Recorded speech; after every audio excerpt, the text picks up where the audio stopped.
You read those labels on there? Halloween, Veterans Day, Thanksgiving. Yeah, that was a slow moving storm.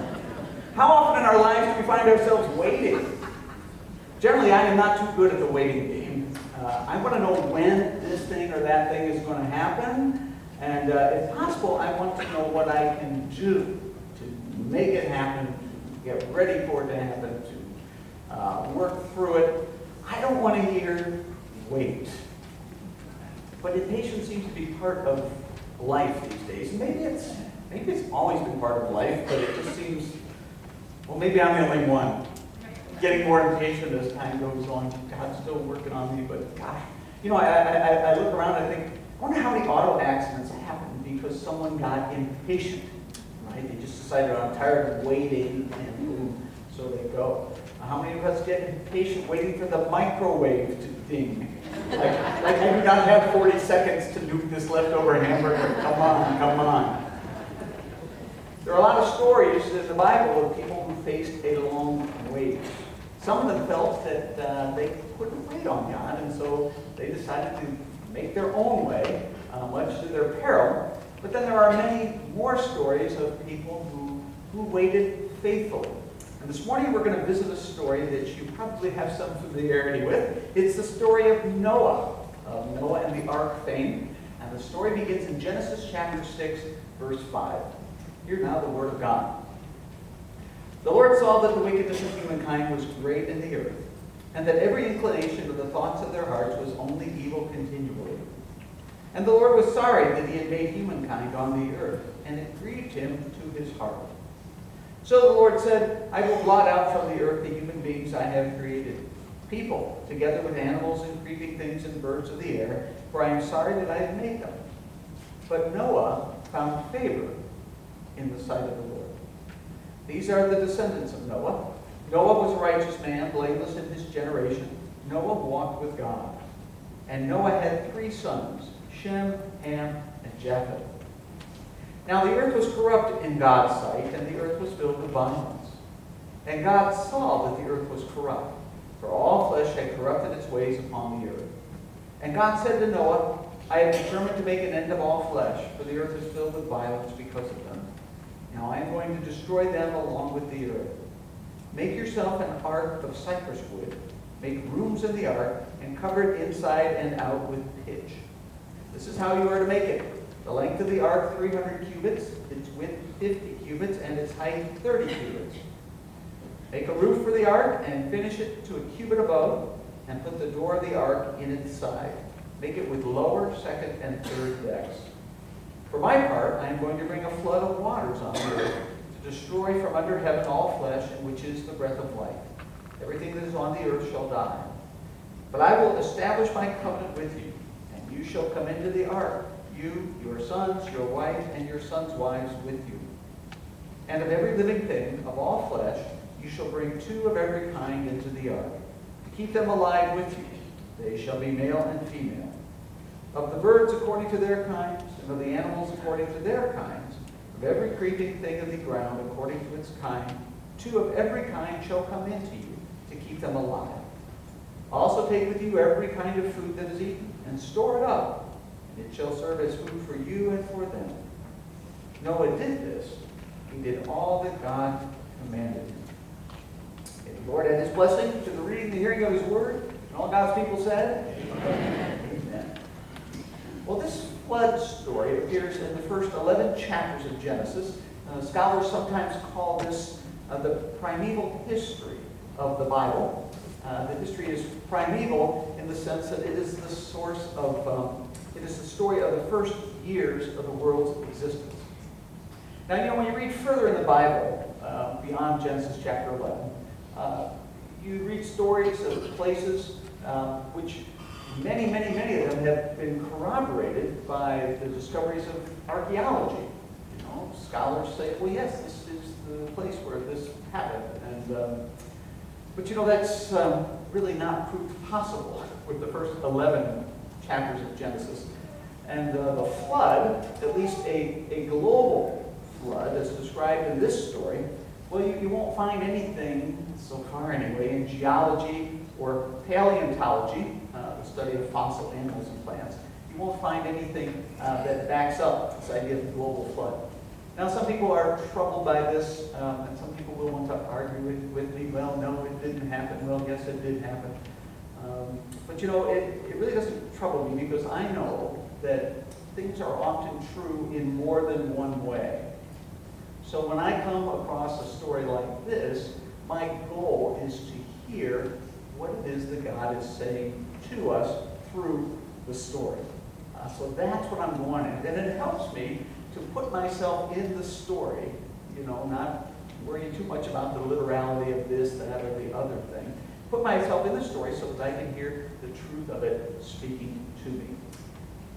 Now, this story, the story of Noah and the flood, is often recounted as a story of God's anger with humanity and as God's covenant with Noah to never again destroy the earth by flood. But it is also a story of faithful waiting. When Noah follows God's command to build the ark, there is no sign of rain. You know, he's going on faith big time on this deal. And the people around him, he's crazy. You know, he's lost it. Cuckoo! He's just, because this thing is, I mean, can you imagine if your neighbor started building a boat in the backyard, more of a ship, really? You do the arithmetic from cubits to feet. The dimensions of this craft are at least 450 feet by 75 feet by 45 feet. And there's those dimensions superimposed on a football field. This thing is massive. And if you are wondering, well, Jeff, how do you do the math? What is a cubit? Well, I did some homework on this for you. The cubit, the cubit is this length from the elbow to the tip of the middle finger. This is a cubit, and it's generally 18 inches. That's what people go with, except the Egyptian cubit, which is longer. I don't know why. Do they have longer forearms in Egypt? I don't know. And if you want to double check your measure, I see many people doing this. It's good. This is also equal to 2 spans, right? This would be a span. 1, 2, and or 6 palms. 1, 2, 3, 4, 5. Backside there's 6. So there you go. No extra charge for this. It's a little cubit information. So your neighbor Noah is building this massive ship, this ark, with no way to get it to the ocean or any other sizable body of water. It would be as if your neighbor was building this thing in his backyard and your neighbor lives in Kentucky. And in fact, if you go to Kentucky, you can see the ark. This is a picture of a reconstruction of the ark that's happening in what's finished now. If you're going to be in Kentucky and you want to see this, if you Google Ark Encounter, you can read about this and what the admission prices are, you know, on the ark, all that stuff. Okay, so, but it is, you know, just give you a sense of the scale of this project. So when God tells Noah to start building, there is no timetable, no details about where the water is going to come from to float this boat. There's no rain in sight, but Noah persists. He patiently follows God's instructions, and he waits. And then there was the task, once this boat was finished, of gathering all those animals. Once the ark was finished, Noah had 7 days to round up all the critters. You read this if you read further than we did. And in chapter 7, we hear God say to Noah, "For in 7 days I will send rain on the earth for 40 days and 40 nights.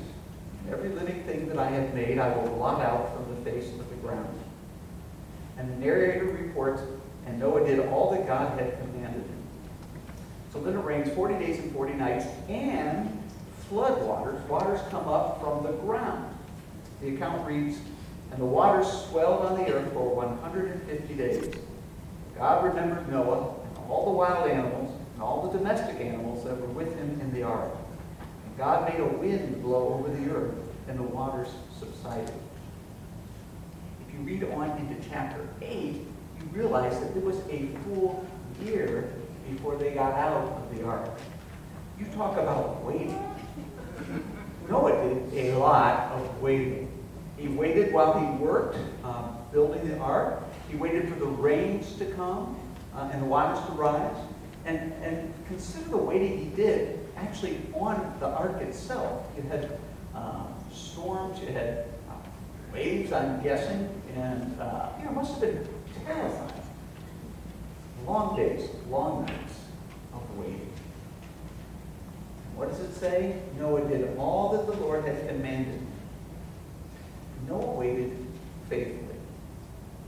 When it was time to work, he worked while waiting for the waters to come. That is faithful waiting. And when there was nothing to do but wait out the storm, Noah waited faithfully. Now the Bible doesn't say, but it's just my sense that Noah and his family, they did not despair while they were on the ark. They kept faith. God had done everything God had promised to this point. Why lose faith now? Fast forward to today. Now, by virtue of you being here this morning, I would hazard a guess that you are either a follower of Jesus or you're considering being a follower of Jesus. Although I'll leave space for some of you who maybe being coerced. But probably for most of us, we're either intent on following Jesus or we're considering following Jesus. Well, I believe in full disclosure. Really in just about everything. I like to know from the get-go, what is involved. I don't like it when a company, for instance, misrepresents the price of their product. I had this experience not too many months ago. I got this offer in the mail, the satellite radio people, a cut rate deal and I thought, whoa, this is a good deal. For just this few dollars a month, I can have satellite radio in my car. So I called and to sign up at that price. And it turns out that in addition to the advertised monthly fee, there is a surcharge for something called artistic content. So I asked, well, can I get the service without the artistic content? And they said, no. So, why isn't it part of the advertised price? Shame on that company. And shame on the church when it soft pedals the cost of following Jesus. Now, I'm not suggesting that we can tell each one of you personally what it's going to cost you to be a follower of Jesus. In that way, it's kind of like commercial air travel. You wonder, did anybody else on this plane pay the same price for the ticket as I did? It's like, I think the cost of Christ varies from person to person. But we should always be upfront about it, that there is a cost to follow Jesus.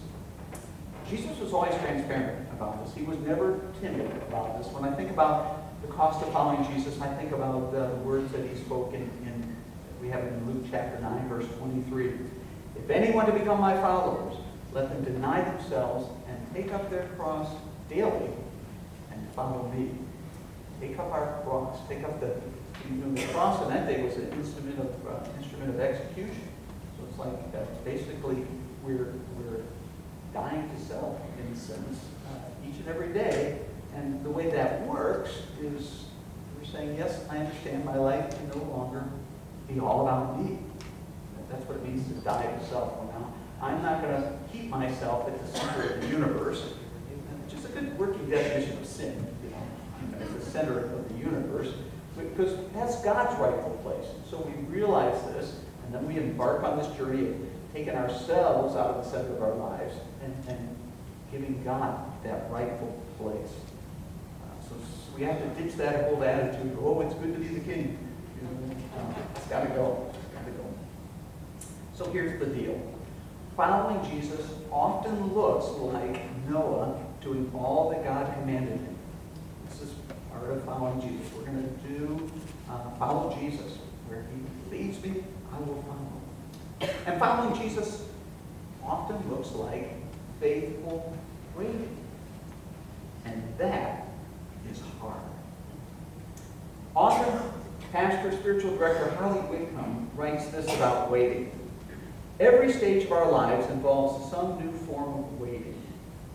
When our children are tiny, we wait years for a good night's sleep. When our children are toddlers, we wait eagerly for the time when they will no longer wear diapers and take a bath on their own and get dressed by themselves. When our children are teenagers and driving, we often wait anxiously until we hear the front door clothes and know they are safely home. And at any stage of life, we can experience waiting for the results of medical tests. This kind of waiting is perhaps the hardest of all.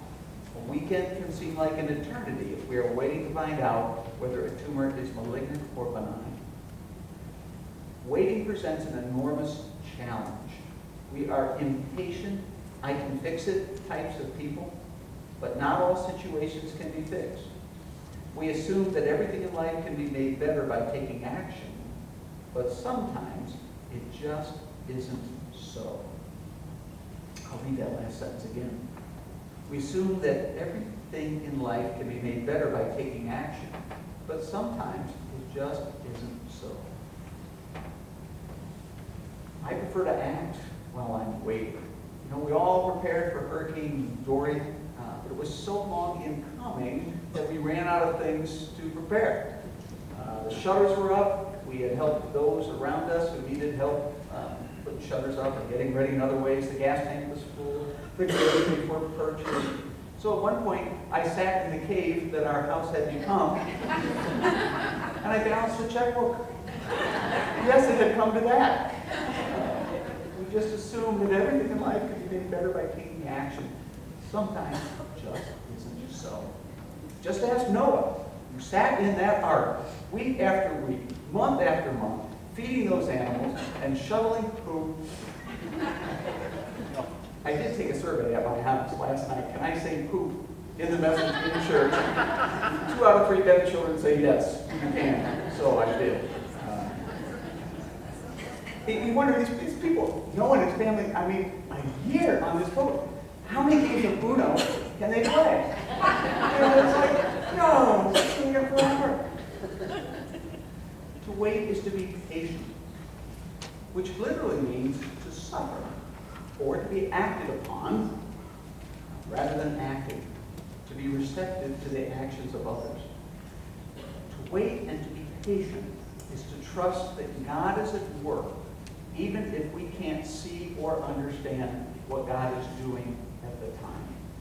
Being patient means we're going to trust that God is working, even if it's a head scratcher and we cannot figure it out.